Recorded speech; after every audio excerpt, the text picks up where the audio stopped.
Well, hey guys, it's been a while, but very happy to be back and have Dean Kilgore with us. Dean is an attorney in Texas. He spent the first 20 years of his career doing litigation, and then in 1995, he pivoted and started focusing on alternative dispute resolution, which is mediation, which is helping people come to a resolution without having to go in front of a judge and a jury. So, we're talking about an enormous amount of experience, and a large portion of the work he does is with contractors, subcontractors, homeowners, our people who are building things and having things built and who run into conflict in the course of business. So, this is a really important discussion. It's a good reminder for all of us, whether you're a contractor or whether you're like me and you hire a contractor from time to time. There is so much risk out there that can't be avoided. Anytime you want to accomplish anything, building or otherwise, you're going to take some risk. It's nice to at least be aware of the risks you're taking.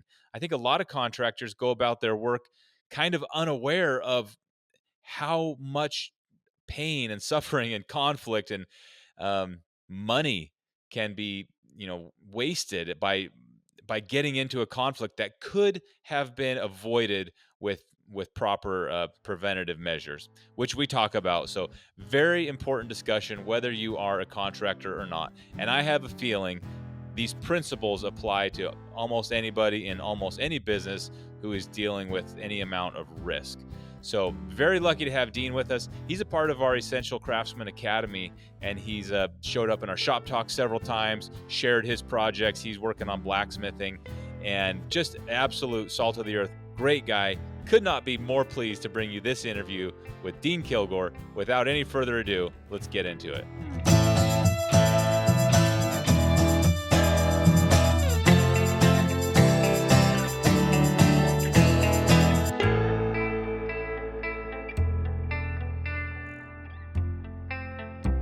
The first thing, I guess, for both me and the audience, I would love to just hear bit about your background and how you got to this, part of law and this part in your career where you obviously have the interest in the trades and blacksmithing, but your day to day, you are in the legal world. I am, and this is kind of a set piece. People ask me this question: How did you get where you are? So it's pretty simple. I grew up in a family of lawyers. I went to law school, practiced with my father's firm for 19 years. Figured out that it was my father's firm, and it was always going to be his firm. So another lawyer and I left and formed a small litigation boutique. So for about 20 to 25 years, I did heavy litigation. I represented drug companies and oil companies and airline manufacturers or airplane manufacturers and hospitals, and did mostly defense work, and was pretty doggone good at kicking people through their hat in the courtroom. And I got tired of it. I got really Uh, tired of it. And the mediation business was starting to grow in Texas, and I thought I'll take a whack at that. And in 1995, killed my litigation practice and started doing mediation full time, and I've been doing it since then. I've done a couple of thousand cases. I think somewhere near half of them involving construction, and wow. I've always had an interest in building design, and I was pretty good at the technical aspect of anything I studied. So I just learned the construction process through watching lawsuits develop about trouble in the construction trades. So Wow. that's what I do now. 50 to 100 times a year, I sit down with lawyers and their clients and talk them through the process of trying to find a resolution of a lawsuit. And again, a lot of them Wow. in the construction trades. Yeah, yeah, I told you before we started recording that I predict there'll be so much interesting and important information that we might have to do this multiple times. So for the listeners, understand that we're going to cover as much as we can, but yeah, I have a yeah. feeling there's going to be the contractors among us, among the audience, kind of on the edge of their seat. With that many um, mediation cases, half of them construction. I'm guessing there's a lot of recurring, sort of Oh, similar, sure. rhyming scenarios. And kind of what I'm thinking, and what I'd like to go through is kind of the basics. I mean, at that point, it seems like the the problem is set in place. So I'm hoping we can kind of talk about some of the things that contractors can do, and best practices and habits that can keep them from getting to that seat at a mediation table, or even worse, in a courtroom, I guess. Absolutely, absolutely. Because once you find yourself in litigation, you get lawyered up. Um, Hmm. it's a different game. You're playing high stakes poker. It's expensive. It drains your time. It's distracting from your business, and Hmm. and you can't stop. The process drags you along with it. So avoiding it is. I mean, I've got a passion for the notion that people ought to avoid getting themselves into the courthouse because I spent too many years trying lawsuits to think that's a fun place to be. Um, So I I've been self-employed, running my own businesses for 10 or 12 years, and my instinct has always been, if I'm honest and follow the golden rule, how could I get into trouble? And I'm not a contractor. I know contractors have more risk, but maybe talk about that. Some of the and construction is so broad. There's so it many is. types It is. of trades. So maybe talk about the types of trades, and why just a just having an honest and handshake and keeping your word may not be enough in this day and And age. it may not be. There are times it's not.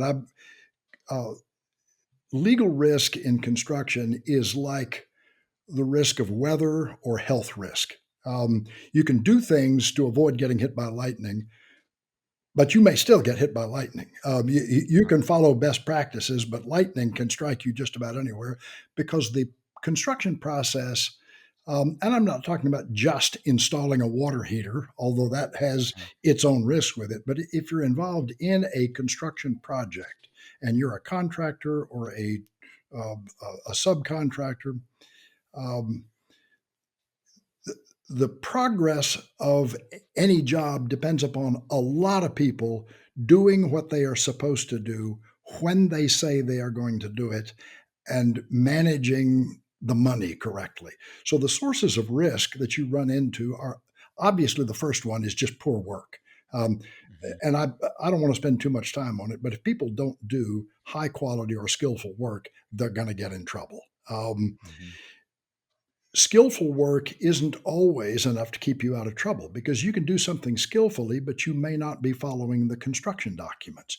You may build Mhm. something well, but it's not what's designed. And Mhm. that can get you in trouble. You can build something on top of what the last guy built because you're adding always in a construction project. And if you're not aware that the last tradesman has an error in their work and you're building on top of it, you can end up owning that mistake. So, Oh. um, if somebody has built something that later fails and your work is on top of it, there's no guarantee that somebody won't make a claim. And lawyers are very Uh, good at making claims, whether they uh-huh. can support them or not, um, that your work contributed to the failure. May or may not. Oh. Often doesn't, but the legal system is good at extracting money from people. We call it a justice system, but most people wouldn't recognize it as justice. It's just a high risk environment, which is why you kind of want to avoid it. So, um, other broad categories of things other than the work itself. Um, One question about shoot, quality, because I'm guilty of this as a person who hires contractors from time to time, like, almost in order to save money myself, like, telling a contractor or somebody else, "Oh, it'll be fine. Don't worry about it." So you're one of your rules is just never sacrifice, even if the customer is asking you to cut a corner, just basically too risky? well, yeah, I asked my son-in-law, who's a master plumber, what do you do when somebody says, put a new water heater in, and you look in and you realize that the clearances in the closet for the water heater don't meet code. What do you do? Yes. And he said, it depends upon how well I know them. And then Oh. he looked a little sheepish and he said, I know that's going to bite me sometime. Yeah. and it can.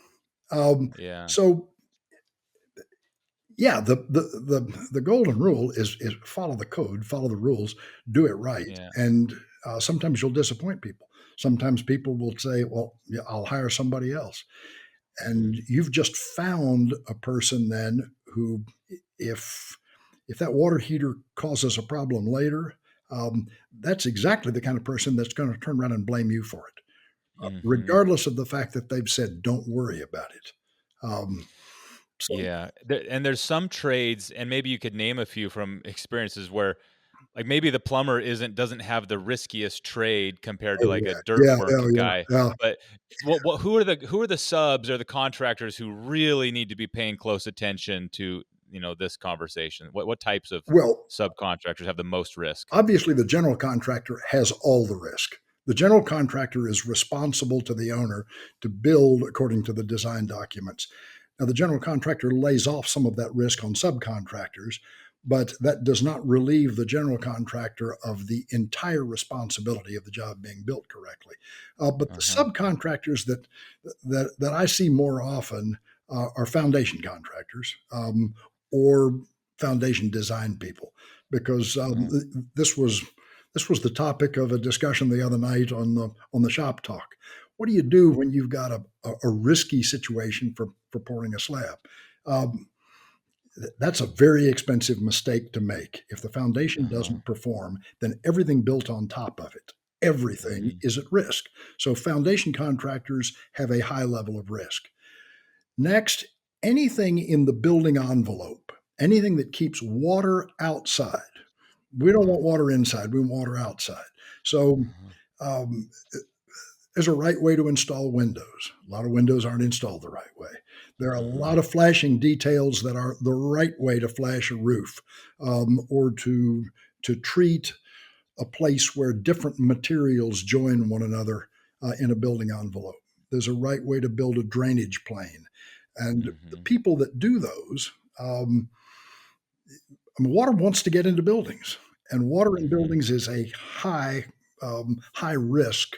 It causes a lot of problems. When water's in a building, there's a search for the guilty, and Mhm. usually the framer, the roofer, any waterproofing contractor, whoever installed the drainage plane, those people are going to be suspect. So that's Mhm. fairly high risk.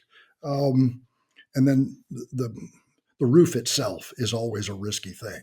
Uh, Mhm. so those are the trades that come to mind about people who get sued often. The skilled trades, I mean, an electrician, you can always start fires. An Mhm. HVAC contractor, if the system doesn't keep the air dry in the building and it starts to grow mold, you got problem. Everybody has their share of the risks, but people who build complicated things on top of what other people build, people who Mm. build the foundation, people who put on the roof, have a pretty high level of risk. You see a lot of claims um, out out of that kind of work.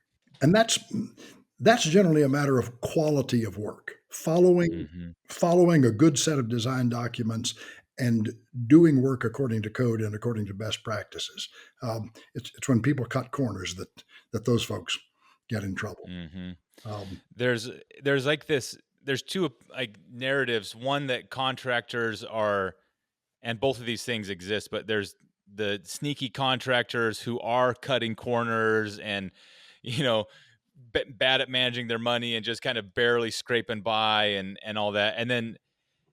And that exists and people can get in trouble with those, but I think coming from a family, as the listeners know, my dad's a contractor my whole life, and so I have much more loyalty in my heart to the contractors and how customers can they can beat up a contractor pretty bad. Like, I've got this friend who does granite countertops, and he tells me, like, every time they go in a house to remove the old formica countertops, he's like, the people just freak out because they're not used to they basically just like kind of rip them because there's these little plastic tabs, and he's just explaining, like, right? it's perfectly normal, we do it like probably 20 or 30 times a week, but a lot of people, they see that, they instantly think that we are just total negligent criminals for making such a racket. So point is, a lot of I can see I feel like got a foot in each side of the line on this. I can see Sure, both sure. sides. Where do you fall? Do you generally feel more are you representing and helping contractors more with these questions, or are you often are the is the contractor on the other side of the table from you and your client? Well, they're both there. That's the particular, interesting aspect of my practice. Oh, yeah, that's Both mediation. there. I'm sorry. Yeah. Exactly. So I'm Good yeah, point. I'm sitting in between, Okay, uh, good point. Yeah. watching. My native, sense is to wanna be for the guys on the contracting side because they're Yeah. more real world, Yes. but the point you make that people can get you in trouble. If there is one of those and there are sneaky contractors out there or simply unskilled or Uh-huh. unscrupulous, but they're not listening to us anyway, and if they are, they're not gonna learn anything from this conversation.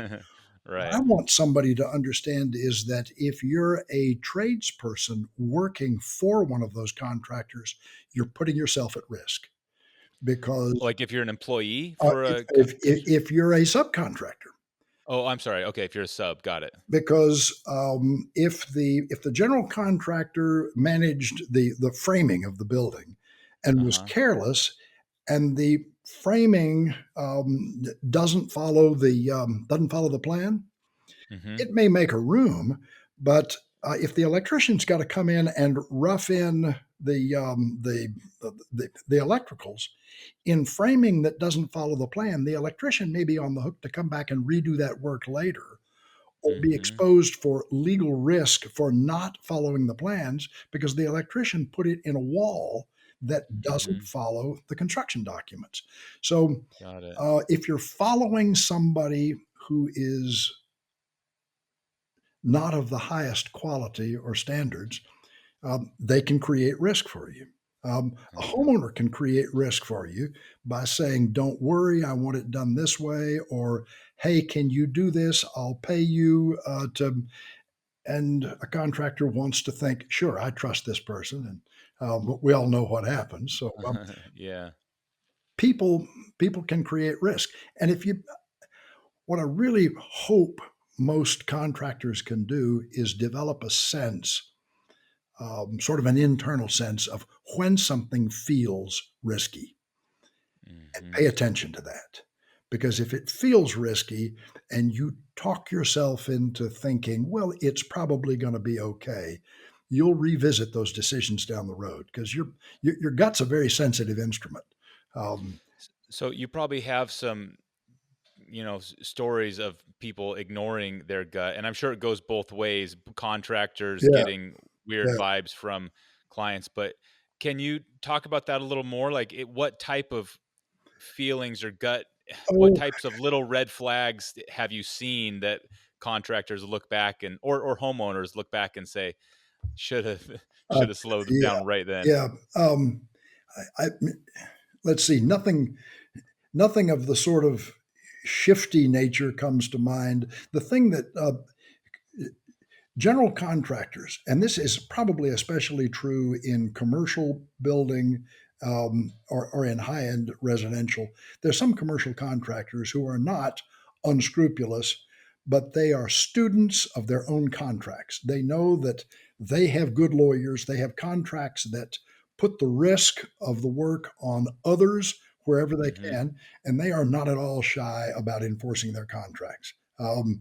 So if a subcontractor has signed on to do the HVAC work in a commercial job and has not read the specifications in that job and does not know that the general contractor has loaded a bunch of risk for the HVAC contractor into the documentation of the job, then you can Mm. get bit. So people ought to be aware of the reputations of the people that they work with on the contractor side.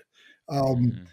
on the owner side, if we're thinking, um, residences, I can't tell you how many times there's a personality, conflict between spouse A and spouse B. Mhm. Spouse A is the, "I want this done right, I want it done on time." just, but please deal with spouse B on a daily basis. Spouse Uh-huh. B says, hey, can you do this? Can you do that? I've changed my mind. I want to do this. And the contractor wants to try to make everybody happy. But if spouse B says, I'm going to make a change, that's going to cost time and money. Spouse A may say, I didn't sign on for that. I said we want this thing done on time. And when the fight Mhm. starts, spouse A and B sleep together. They're going to get on the same page, and the contractor is going to Yeah. get a knife between the ribs. So, Yes. um, when you Oh, wow. feel like you're being worked, you're being worked. The odds are you're being worked, and it may not be intentional. It just may Uh-huh. be in the personalities of a of a couple for whom you're building. So Right. there are lots of places where people, uh, a designer, an architect, an engineer, can get you in trouble. Uh-huh. You think you're following the design documents. You ask for clarification. You don't get it. The architect says, I think this is going to be fine. And then you build it, and the architect later says, that doesn't follow my documents. Um, so if you Got don't it. have good control on the communication there, um, S Okay, so I know I've had conversations that I've heard and been a part of like this where a person could say, therefore, you document everything in email and you have a lawyer review it, but sometimes it's not always realistic to let's say have your own attorney review an entire contract, or even worse, someone could say, don't sign someone else's contract, use yours. But I mean, if when you're in business, you also have to you do. take jobs, you have to do that. And You so have to do that. how do you advise? Is it kind of just hone this gut instinct, or are there shortcuts that can hold up a little more or tip the scale that are relatively small, asks for a contractor? Or what are some specifics of like along these lines of not getting pinned between multiple parties that a Sure, sure. subcontractor can do? Um, so if you start right at the front end, lawyers are expensive, until Mhm. you wish you had one. And Yeah. and if you did something and you think, "Well, I didn't have a lawyer look at this," and it bites you on the fanny, Yeah. maybe sometimes you'll go back. Uh, we're not talking about people who are in the trades, we're talking about people who have contracting risk. If I'm a plumbing contractor and I'm signing a contract to do the plumbing work on a job for you, uh, if you set yourself up in business, set aside enough money to have a lawyer advise you at the front end Mhm. on how to organize your business. If it's Dean Kilgore the plumber, then my checkbook and my toys and my whatever my financial wherewithal is at risk. If it's Dean Kilgore Limited Liability Company, in most Mhm. states there's some protection. The Mhm. the people look to the legal entity, to the company for responsibility. So getting some Mhm. advice on the front end about how to protect your own financial assets from being exposed, that's a good thing to do. Getting a pretty good set of basic documents. If you do mostly residential work, and you've got a bid form that you use or a proposal form, let a lawyer look it over and make sure you've got in that what you need. So, Mhm. um, having some legal work at the front end really does help. And Yeah. then, this is where sometimes you got to stay up late. If the sun's down and you're tired, you still have to go read the contract you're going to sign. Um, Yeah. and the more sophisticated the job, and the longer the contract, and the more extensive the construction documents, the more you better be aware, because there are so many pitfalls. Um, Mm. I mean, a plumbing contractor says, "Yeah, I'll take the plumbing phase of this job, and here's my price." And somewhere embedded in the specifications, which you didn't read, um, there's a you're going to provide certain of the plumbing fixtures not as a part of the labor, but as a There's Yep. not a separate budget for those. You thought I'm just bidding the labor, but you're bidding the Yep. labor and some very expensive toys that have got to be Yep. included in it. And that's a bad time to find it out when you've already I signed know the contract. I I knew a plumber, a friend of a friend had a plumbing business that missed the angle stops on a bid on a hotel. And an angle stop's like $10, but Abs- when you multiply that by, 800 of them, it basically put him out of business Absolutely. because the GC was like, I didn't I didn't wasn't providing that. It slipped through the cracks. Done. This happens all the time. So, Hmm. um, your question had something about documentation, and there are really three levels of documentation that I think people in the trades ought to be thinking about. Um, the most important are the contract documents, the design documents. What are we building? Mhm. Um, and that's not something you document, and that's not something the general contractor. It's something that comes down from on high. The owner said, "I Mhm. want this thing built." So you have to understand the construction documents. Then there are the contract documents that say who's going to do what at what price. And then there's the business of documenting people's communication during a job, which is what you're talking about. Um, Mhm. this is the greatest device for construction documentation. If Mhm. um, if I'm that electrician and I walk in and I'm supposed to rough in the wiring in this wall, and I say, wait a minute, there's supposed to be an offset in this wall to receive some casework, and it's Mhm. not there.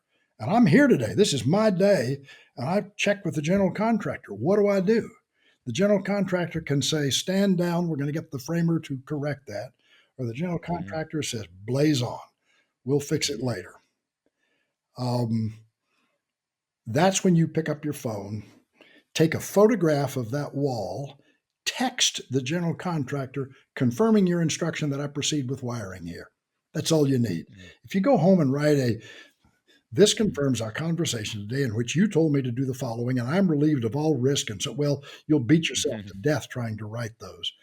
But Right. taking a simple photograph and having a direct communication with somebody who gives you an instruction, um, they may bristle a little bit, but tell them, hey, 6 months down the road, we're not going to remember this conversation. I just want to make sure we're on the same page today. Yep. And that's a great place if you take an owner's instruction to go ahead or to build something in a particular way, or a general contractor, and you send them a note like that with a photo, and they blow up on you. You just learn something. They're dangerous. Mhm. They don't Mhm. like having their instructions documented.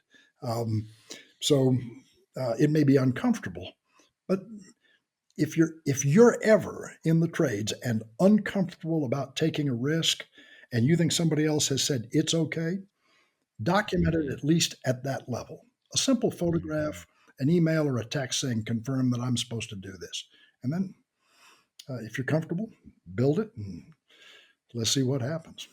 Um, That whole concept of passing the risk around and take that really is such a huge part of construction from the first minute, because even when the owner or developer, whoever wants to do a project, that's the question: how much will it cost? Nobody knows the exact answer of what it will cost. Every single person is taking their best guess and then adding whatever they value the risk of who knows all what. And so I have never thought about it like that, but that portions of that risk get chopped up and passed around and pinned on other people throughout the whole project. that's one of the greatest bits of understanding about risk in construction. It's chopped up and it's diced and it's Uh-huh. parceled out by by separate contracts, by the way people price things. Mhm. So uh, the the pricing, the fact that you say you take a guess, um, you add a little fudge to it, and you think, okay, this is how I'm going to price it. Clarity in pricing Mhm. is at all levels enormously important. Mm. We'll go back to the plumber installing a water heater. Somebody calls and said, "Hey, what do you get for installing a water heater? $250." Then you show up, and they meant moving the water heater from here across the kitchen. They meant not putting a new water heater in where the and now Yeah. fight starts. Well, you gave me one price. So clarity in what's included and what's Mhm. excluded is enormously important. And then sticking with it. I think Mm. if you're in the trades and you give somebody a price and you underbid, learn to eat it. Don't try to make it Okay. up because people will figure it out. People will find out that you're trying to alter your pricing, and it may feel better for a little while, but once they're on to you, you're you're exposing yourself, and those are bad kinds of cases when you've got a price in writing and you're caught billing Oh. somebody for something else, especially more than that price. Judges and juries don't like that at all. Oh, so you're saying just eat it, fall on your sword, and that's your cheapest way out potentially is to just Absolutely. not sneak in another bump on Absolutely, the billing. Mm, absolutely, which is why clarity in pricing is important. mhm. If you think, and the basis for the pricing, people will we all know there are multiple ways to price things. You do it on a time and materials basis, and I got no idea what it'll be, but I'll charge you for this much per hour and this well, that's the safest way for a contractor. At the opposite end Yeah, of it, there's a fixed price. I want to do this yeah. job for X, and here's what I'm going to do, and I've got the risk. And then there are Mm. hybrids between. But boy, be clear and stay with it. Um, and I Wow. can't emphasize that enough. Um, People find changing pricing, increasing pricing is viewed by most lay people as dishonest, and they will Uh-huh. punish you for it. So Wow. be careful about your pricing. I got caught. Here's like a little mini side story. Um, I did this block fence that I built. I hired a guy to build on my storage facility. It was by far the biggest like contract I had ever made with a contractor. I think the bid was $90,000, and Ooh, that was a lot of money still. But at the end, it was all my eggs in one basket. This fence had to go up. Anyways, I hired this guy. He seemed great, licensed, everything. Really, I had a great feeling. And the first day his crew came to work, um, well, I'll cut to the chase. On Saturdays, he had like 30 guys show up, and he came with like a big manila envelope full of cash and was just like paying all these day laborers, probably illegal, although that's not the point. The point is that he was really doing it just not the way I was expecting. And about 2 weeks into the project, well, first of all, it took him way longer, but he came to me and said he needed another $10,000 to finish it. And I basically just gave it to him because I kind of felt like I was in so deep with this guy already. I needed the job to get done. Like I couldn't afford to litigate for months, and even then I just didn't know, but I basically just had to eat it. I guess my lead to this question, aside from supporting your point there about following your gut and price increases being a red flag, it was about timing because this job took forever, way longer than he originally told me. He said it would take 4 weeks, and I was like, that makes sense. I think it took 12 weeks, maybe longer. I can't remember, but it was really terrible. It cost me a ton of money and it was a huge problem.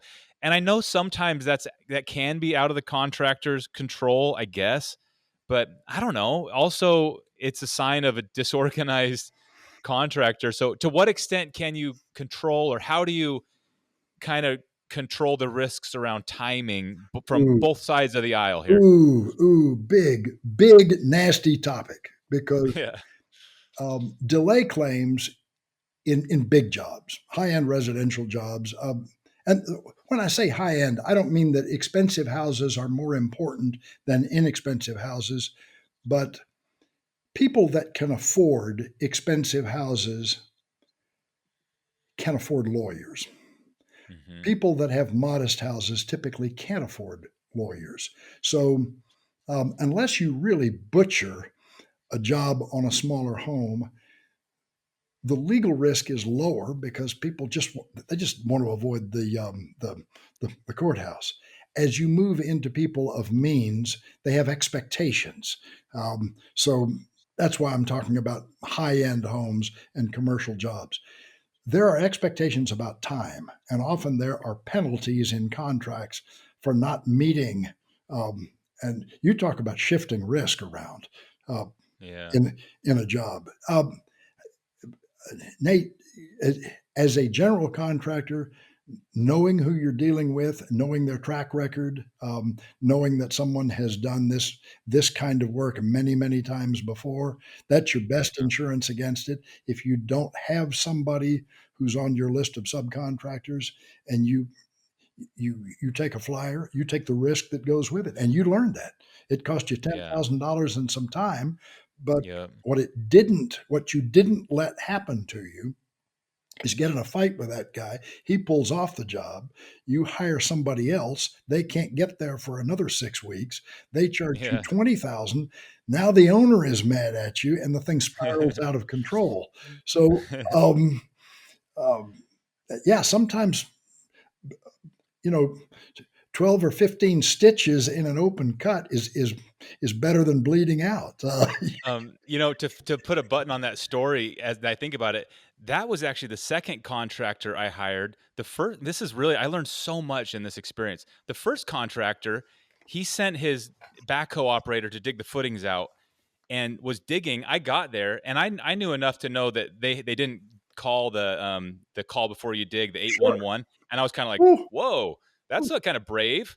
And as I'm like looking at this, I see him rip a telephone line. And I'm like, hold on, we got a real problem. And I called the guy I hired, and he basically put all the risk on me. He's like, if you wanted that done, then you should have called it in this. And he was immediately like pivoting to like say, hey, this is between you and the backhoe operator, I don't have anything to do with this.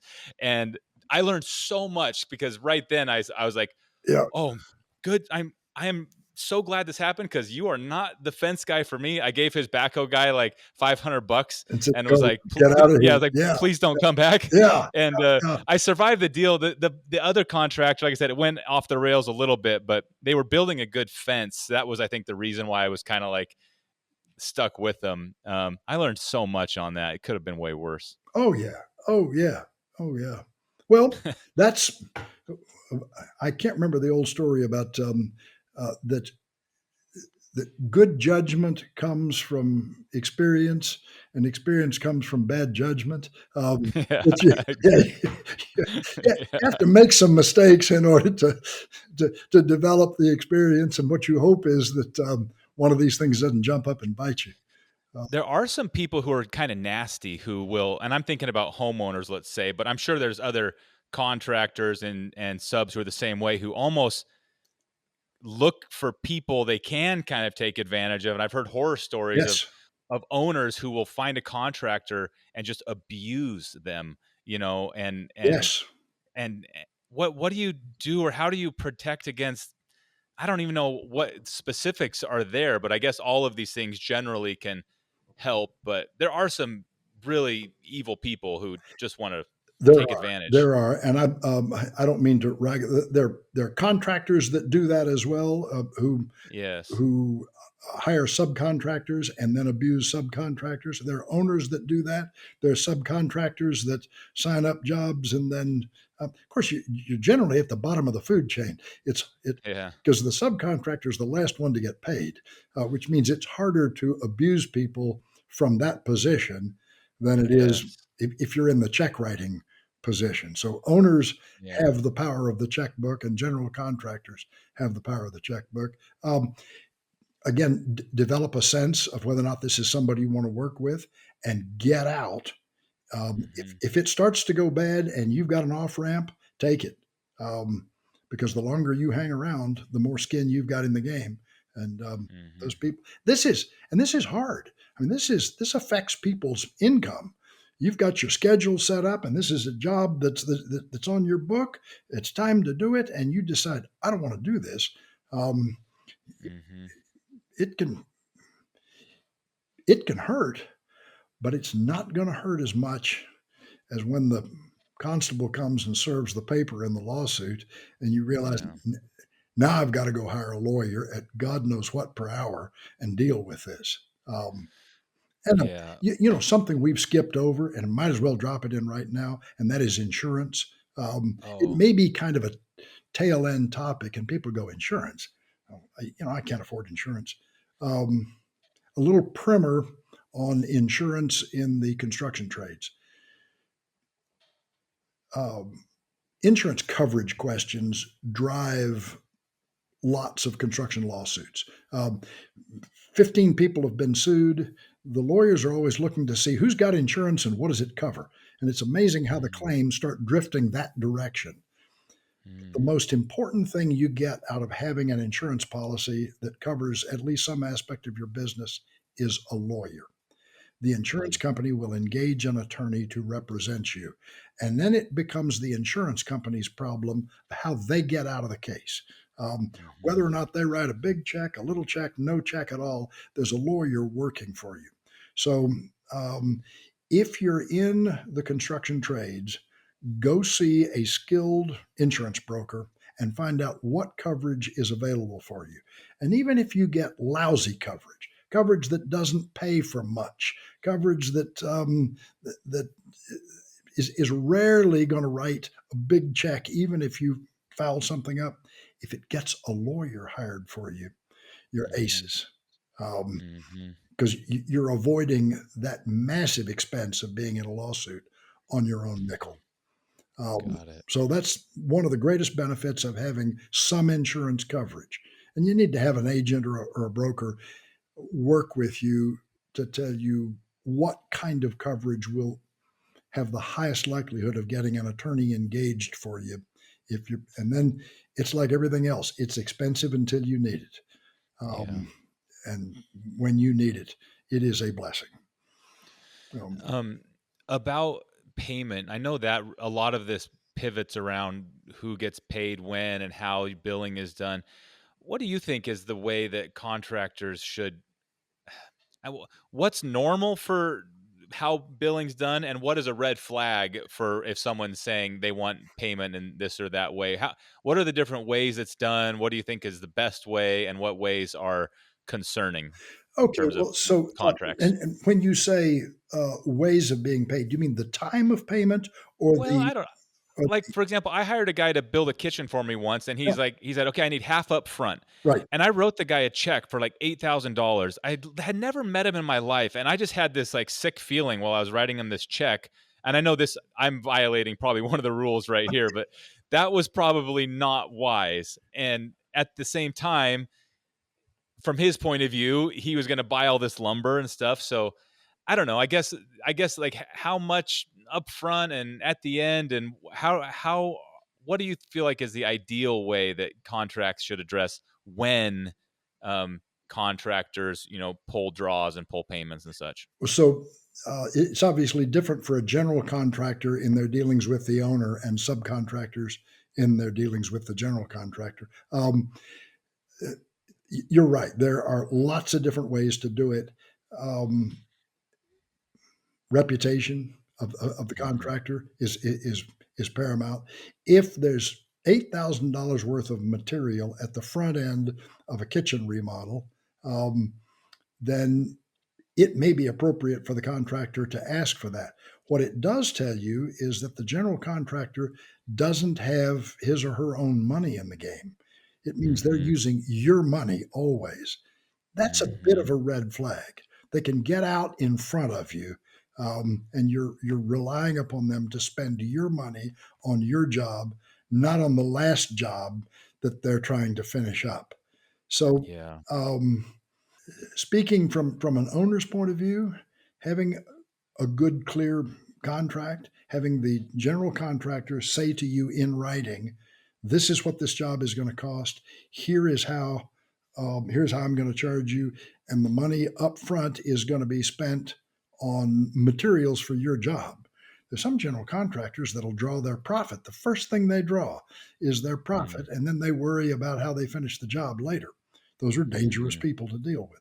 I don't think I'm really answering your question. How do No, you I don't know. I just know that I know it's just fuzzy, because for a lot of people when they're hiring a contractor, they don't do that every day. And so No, whatever contract they might see might be the first one they've seen. And if they got a good feeling, then they're like, should I accept this or should I push back on something? I don't know. Is this normal? It's not, it's kind of new for the homeowners it to is. engage in this. And if they have a good feeling with, and the guy's got a good reputation, you kind of have to like take their word for it, sort of, right? So Sort of, because how's it done? there probably isn't anything else in a homeowner's life that has this kind of an arc to it.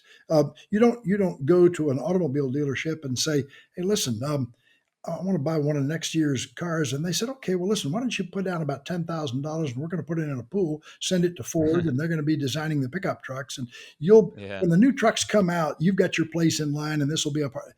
Nothing else works that way. You write a check or put it on your credit card, and you take it right. home. Um, I, the, People hate this answer, but if you're concerned about it, talk to a lawyer, um, Yeah, or talk to the contractor. Just say, "Look, this yeah, this makes me uncomfortable. How do I know that yeah, you're going to take this $8,000 and go buy materials as opposed to um, ask for the contractor's references. Check and yeah, see. Check with a Better Business Bureau. Find out if this contractor is habitually in trouble. If this yeah, contractor has a great reputation, you can look on the online. You can look at Yelp. You can look at so many sources, and it yeah, takes some effort, but it's probably yeah, worth doing rather than if you're a homeowner taking the risk because that's a lot of money to find out yeah, there's no lumber bought or yeah. no appliances bought. I've been thinking my wife and I are building a house right now, and so I'm really thinking about all these questions a lot because we have a general contractor and he is sending his subs over to do work. I don't really know any of these guys, but I've really enjoyed watching them work and just seeing, it's such a fun, it's just different. The subcontractors don't work for me and they know that. Like I'll go over to the job and kind of like they don't care about me at all and they don't work for me. They kind of it's Yeah, just a kind yeah, of a different thing. Anyways, I was just thinking about how many um like signs and clues exist about contractors that are unspoken, like their truck and their clothes and the way they all of these things. And man, a guy you could write a book about it, like what a contractor's truck and appearance says about the business on both ends. Sometimes you'll see like at the lumber yard a truck and trailer that's brand new and jacked up 10 feet in the air and logoed out to the moon and so flashy. And to me, I look at that and I'm like, that is a red flag. that I is do a red not. flag to me. Sure, sure. Yeah, And also like on the other end, a truck that's like got all the wheels like wobbling and falling off. That's also so there's not necessarily the right truck or the right clothes to wear, but it's like you kind of know it when you see it. A person who's not messing around, who's kind not of, and whatever messing. that might be. Yeah, yeah, and the first draw will tell you a lot of things. Um, if the contractor sends you an email that said, "I need to draw $8,000, can I pick up the check this afternoon?" That's a red flag. If the Yeah, contractor said, "I'm going to be submitting a draw on Tuesday of next week, it'll be about this amount," they submit it in writing and it's detailed, and they've got, especially if they've got receipts attached that shows they've spent the money, yeah, then you learn about the contractor's ability and desire to document the job correctly. So you've got confidence that you're getting what you pay for. Um, yeah. and that um, the guy that built the house I'm sitting in built the first house I ever built in the 1980s. And I remember my father said of him, he's the kind of guy you'd shoot craps with over the phone. Um, which I thought was a because we were sheathing that house before we put stucco on it, and there was 100 sheets of plywood.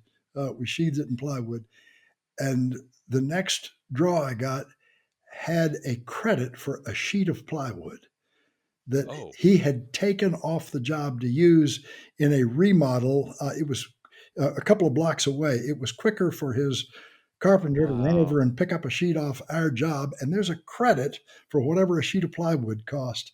And wow. and I just remember having this warm and fuzzy feeling that has never left about my work with this guy. So, Yeah, and yeah, from then on, you just relaxed completely. yes, Like this person is I don't have to stress about this anymore. which Nate, this is something that works from both sides of the equation, both owner and contractor, and that is the quality of the relationship you have with your customer or your contractor. Um, Mhm. if people are formal and standoffish and confrontational, you don't have much of a chance when stress arises in a job, and it will. Construction is Mhm. stressful. I think we all know that. Mhm. Things don't always go the way they're supposed to. Mhm. So if you can cultivate a good working relationship with your general contractor, or if you're a general with your subs with the owner, you've got an opportunity to cut off trouble before it grows. Um, Mhm. and there's nothing like a phone call that says, "I said I'd be there at 8 o'clock in the morning. I'm not going to make it." Um, and it's not, well, I stayed up a little late last night, or I took another job, making good on your communications and then showing up. Um, Mhm. if there's a mistake, fixing it before it gets to be a big, you can head off so much trouble. Not all of it, not the sneaky part of it, but you can Yeah. head off a lot of trouble just by the quality of your communication and the quality of your relationships that you build on a construction site. Which Mm. is one of the reasons I have enjoyed building a couple of houses, getting to know people who love to do good work, and then Mhm. showing appreciation for the work they do, taking taking my role in that, letting them know that Mhm. I appreciate that they show up, and that they don't dog it on the job, that they put their Mhm. effort into it. Um, Yeah. yeah.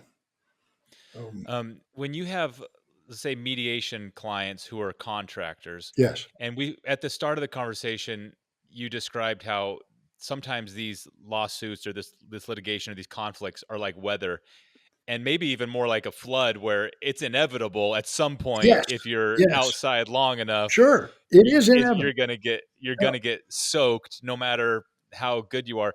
But among those clients you've had who are contractors who are just these are good, honest people doing it right, and they just had whatever bad luck. What are some of like the top three takeaways? Like maybe it's getting everything in writing, but what kind of reoccurring things would you love to just drill into those contractors' heads to keep them out of that Oh, chair if you had to really simplify it to just a okay. handful of things? Um, understanding contract documents, understanding the undertaking. You'll hear a contractor say, I didn't do anything wrong.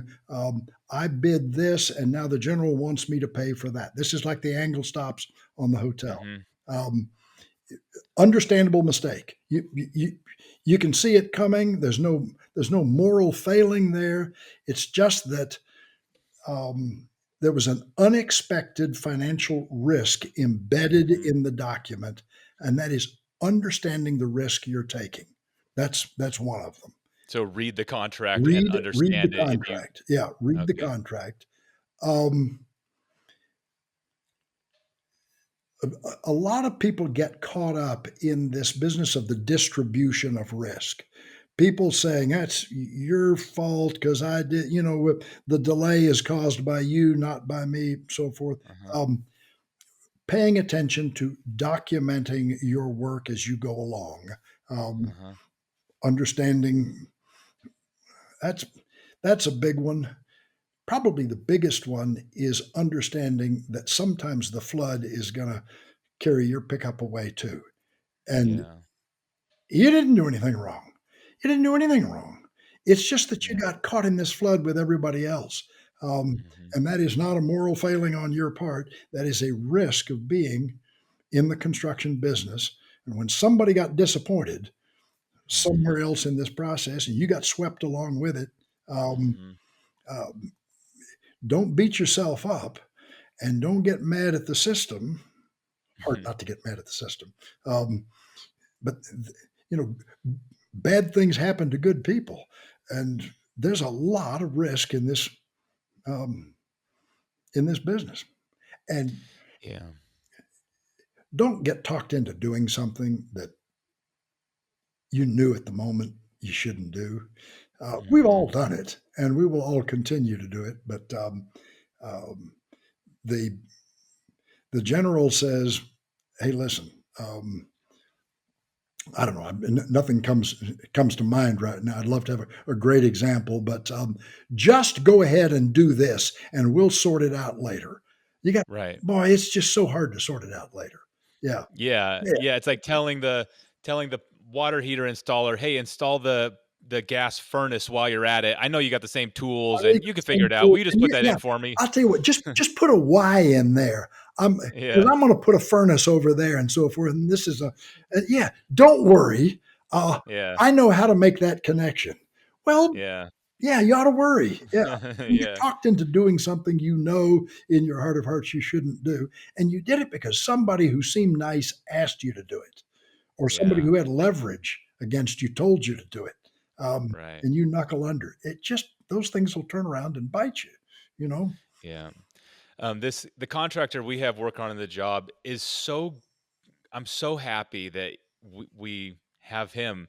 I feel just so lucky, and for several reasons, and I'll probably make some videos at some point describing it because I think he's just really doing a great job at all the things you're talking about.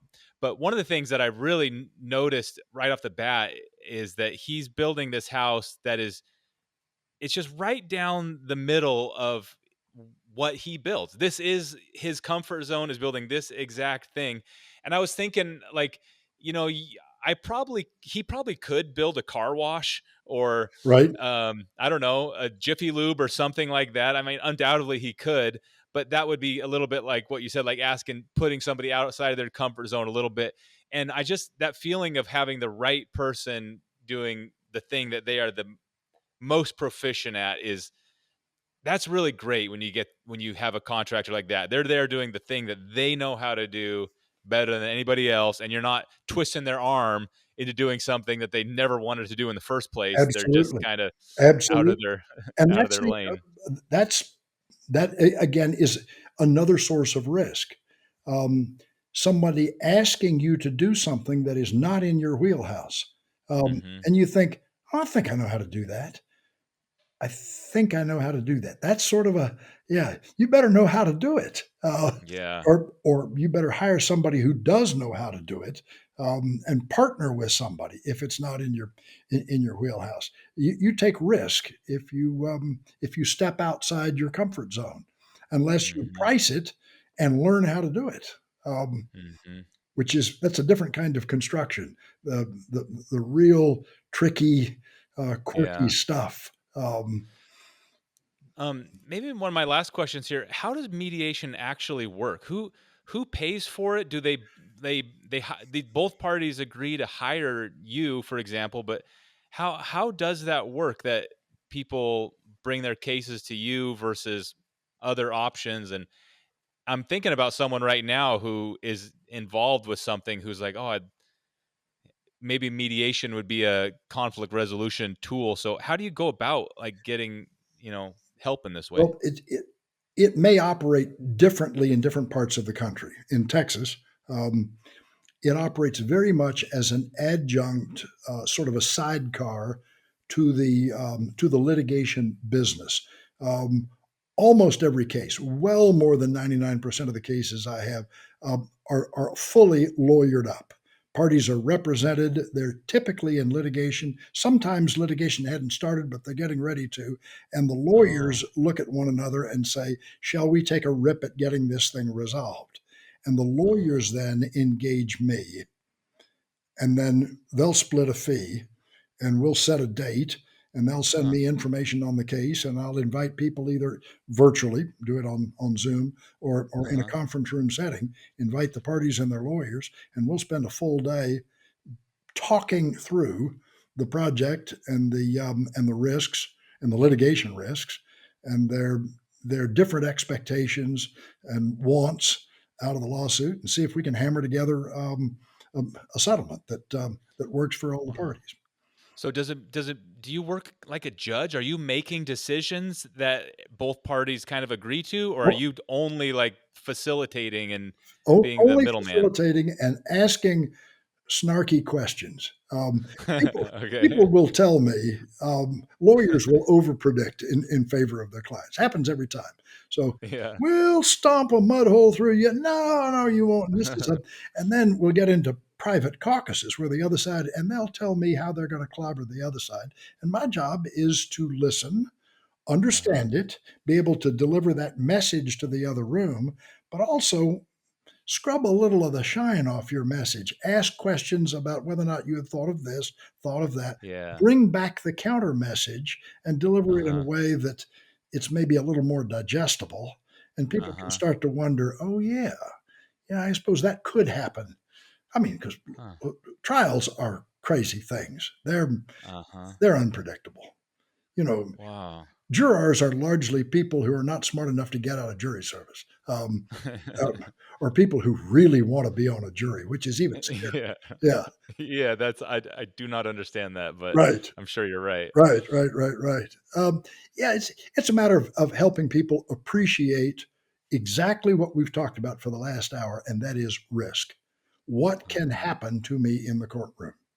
And that is highly unpredictable. So I'm just visualizing if you were my mediator, are you speaking kind of only through the lawyers or are you able to communicate to their clients directly? Because I gotta feel Absolutely. like you'd be so good at that. Absolutely. We sit in a room, lawyer, clients. Typically, we'll have a brief session where everybody's together.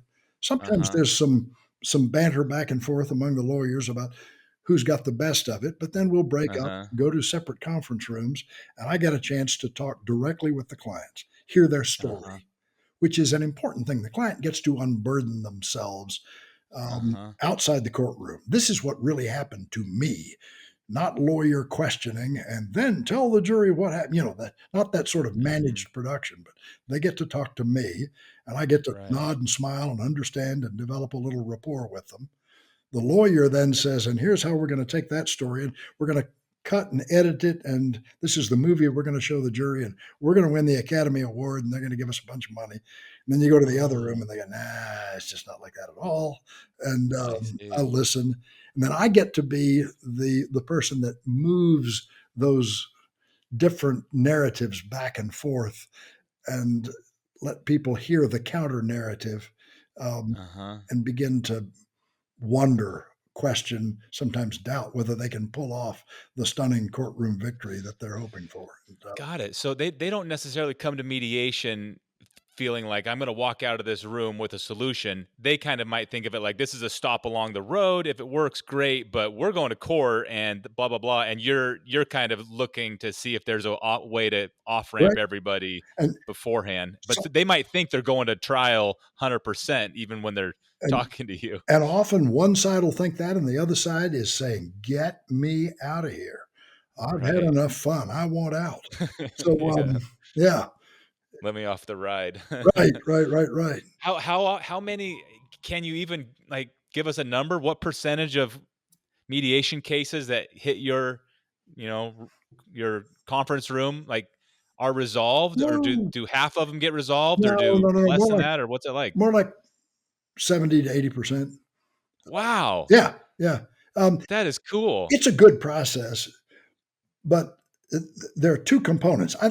I think I do a good job, but when people appreciate the risk that they take when they go into a courtroom, Uh-huh. the best appreciation of it is to avoid it. Yeah. Um, and most people don't want to have any part of it.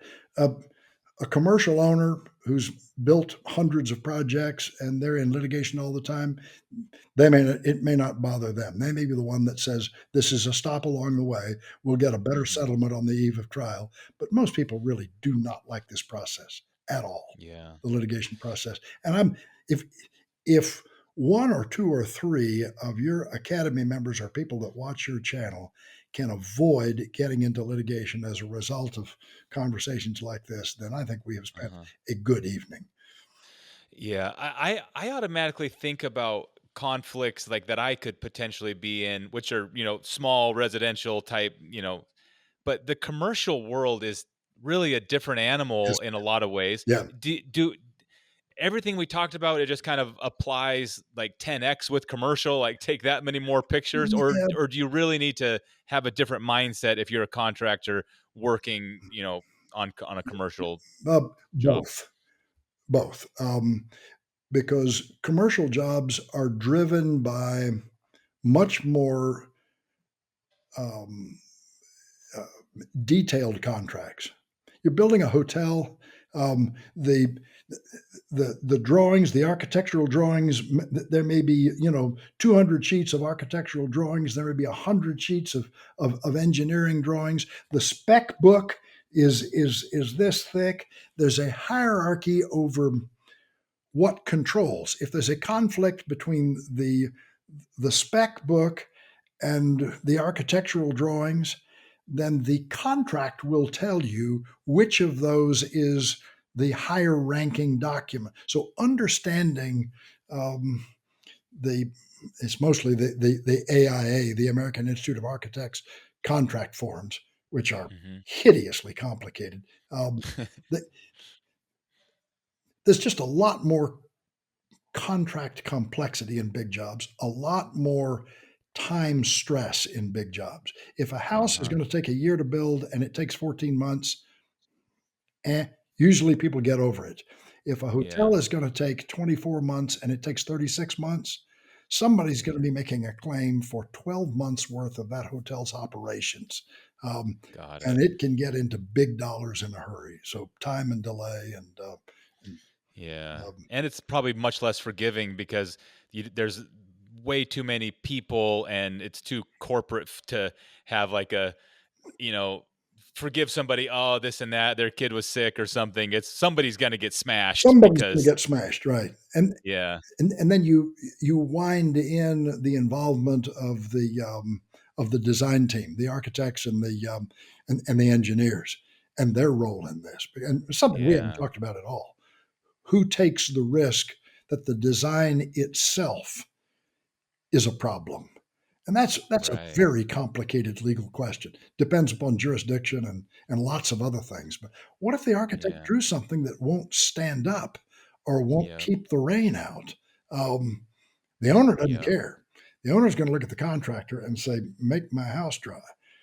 Yeah, and everybody followed the plans, and it's Right? kinda like, well, the plans are wrong, and then but then the engineer's like, "Well, the city approved them, they thought it would work, therefore." Absolutely, But the absolutely. city's like Can't the be it, city's like, right? "Not our problem." Not our problem. And Wow. and the architect has or the engineer has a limitation of liability embedded in their contract. Uh, My Oh, liability is limited to the fee I charged. Go get it from somebody else. And then the yeah. owner is, in that circumstance, incented to find fault with the contractors. And that is Huh. after the owner has gone through the so-called value engineering process. This project was going to cost 8 million bucks. We thought the bids came in and it's 10 million. How can we get it back to 8 million? Well, you take all the Oh, safety margins out. You take all of right, the things that make it a really good building and turn it into a marginal building, and then there's no room for error anymore. And people right. wonder why it leaks. Um, Yep. Quite a process. There's Man, it really makes me appreciate construction more because when the really great structures get erected and come into existence. And I can't help but think about like the most famous of like the Golden Gate Bridge, for yeah, example, which yeah, when I think about engineering and risk and somebody like, working out calculations and being like, yep, it'll work, man. But there's a million of the examples like that, even in, small towns where people will be building an interesting house on an interesting site and some engineer somewhere says, this is what we're doing. And they say, and everybody says, okay, that is okay. just it's just a beautiful thing, It is that things get built at all. it is a beautiful thing, except when it isn't. Except Yeah, when except the when it breaks. engineer said it'll work, and there's an Yeah. uh-oh in the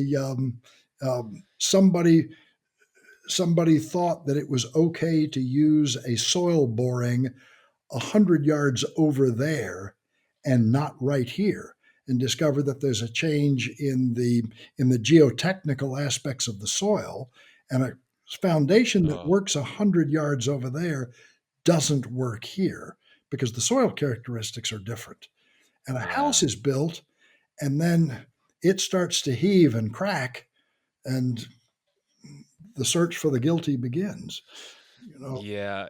I'm thinking out loud here, but when when when men are young and maybe starting in the trades and in general, you take a lot more risks in yes, every aspect of life because you can. There's less to lose.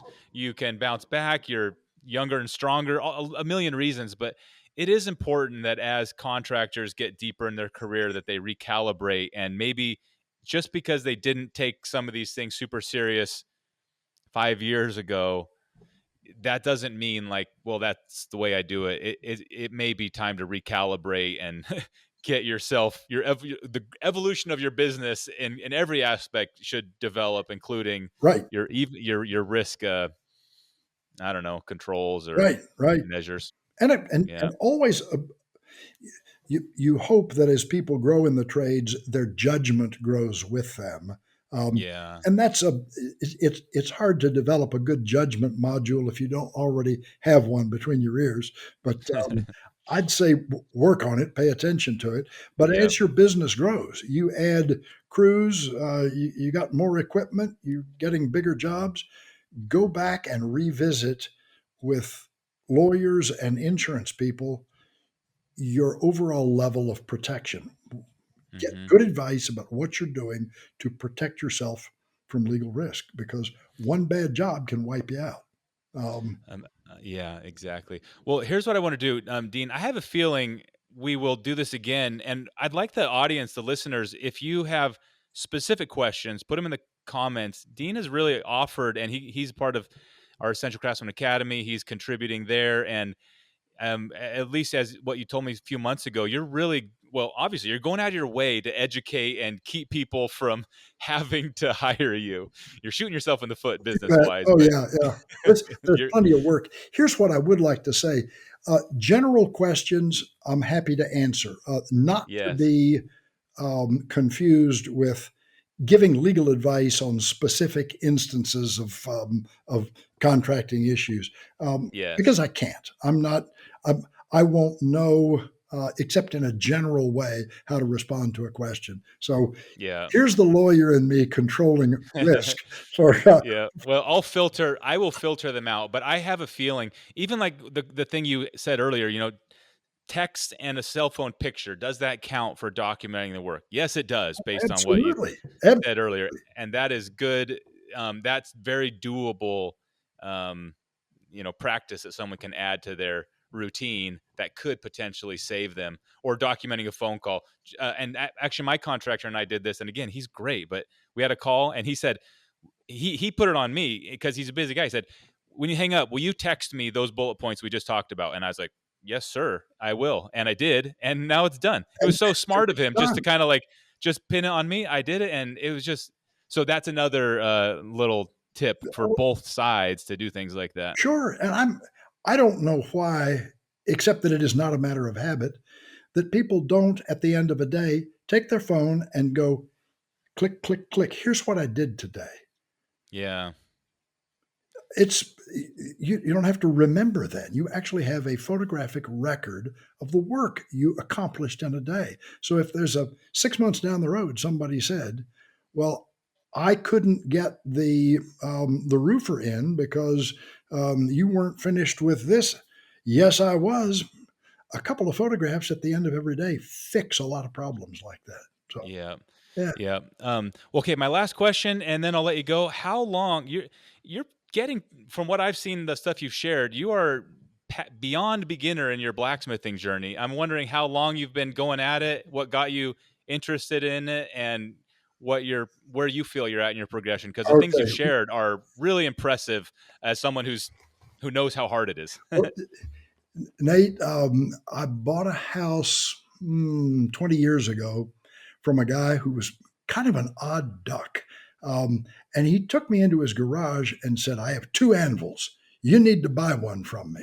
And I thought, really? And he said I was going to learn blacksmithing, but I don't want to move these anvils. Which one do you want? And I said, which one should I have? And he said, this one has better rebound. It was Huh. it's a turn of the last century, 147-pound hay button anvil in great shape. And I made myself a promise, I'm going to learn to use that someday. Then, Wow. about 3 or 4 years ago, I was prowling around on the internet, and Scott pops up one day and said, "We got this cool new thing we're going to do. We're going to teach blacksmithing on YouTube, and you're going to be a part of it." And I said, "Hell yes." I had Wow. never swung a hammer before, and I signed up for course one and was captivated from the first day. So this journey Wow. is only 3 or 4 years old. I'm just having the time of my life out I banging did on. not realize that. Wow. Yeah. Wow. I did not. I assumed you'd been at it because if I remember correctly, you're like working on tomahawks now and Oh, I'm punching big knives. absolutely. It's Wow. too much fun. Pam tells me if I'm pacing around the house, she just says, "Go bang on something hot." Get out of here. Wow. That is so cool. Well, I'm so glad I asked that. And God, you love to hear it. Well, next time we do this, maybe I'll lay up some pictures of some of the stuff you've been putting on there because it is not easy blacksmithing. I've only kind of barely gotten my hands on it, and it's definitely one of those things that looks a lot easier Yeah, than it yeah. actually is. And yet, you don't have to be good to have a good time and to really kind of be enjoying it. You can make simple and basic things and get probably the same amount of satisfaction out of, masterworks, at least to some Oh, I extent. think so. I think so. Yeah, I Yeah. very much appreciate the introduction and the skillful introduction to the craft. And it Well, comes from you and your dad. That's the yeah. Well, yeah, my dad's a teacher. He's a true just teacher at heart, and so it's great that he's able to teach to a little bigger audience in our small town where we're at here. And really, it's kind of what you're doing with your expertise here with all this legal training. So valuable for the right person at the right time in their I life. I I mean, hope so. virtually like almost priceless, I'm sure, for the people who avoid conflicts that could be career ending. So thank you so much for taking the time. We did this later than normal, and I know it's even later where you're at. And I would love to do this in a few months, and I'll kind of gather some of the questions. So if you're listening to this audience, and you have specifics, here's your chance. Dean is one of us. Except he's a mediator extraordinaire, legal genius. So let's get a nice collection of questions from y'all. And Dean, thank you again. We will link to your website. You have a website for your I don't. business we can share? Oh, Well, wow. I actually do.